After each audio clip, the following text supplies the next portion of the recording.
I'm Ryan Turner, this is Project 2, and our project name is Clean Community.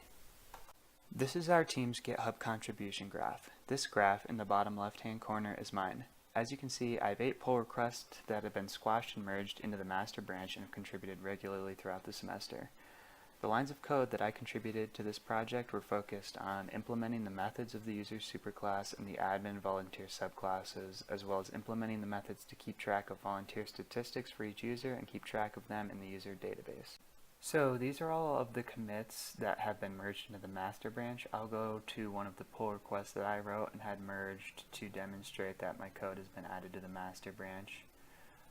So as you can see, this is the code that was written for the admin, user, and volunteer class. This would include code that was written for querying the database to add or remove different types of users and implementing the different methods in each of these classes.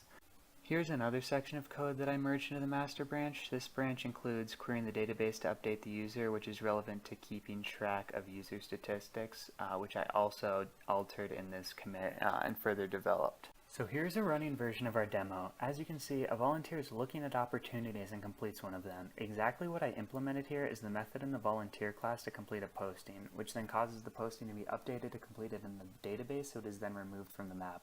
I also implemented a feature which is happening behind the scenes here, which is that once the user has completed a volunteer opportunity, that specific user's volunteer-related stats are updated. So in this case, the volunteer would have one more completed project added. Here's an example of the demo where the user is creating a new posting. Similar to the last example, exactly what I implemented here is the method in the volunteer class, which allows the volunteer to create a new posting, which is then queried into the database and appears on the map. Also, I implemented the behind-the-scenes statistics, which will increase the number of postings created by this user by 1 in the database.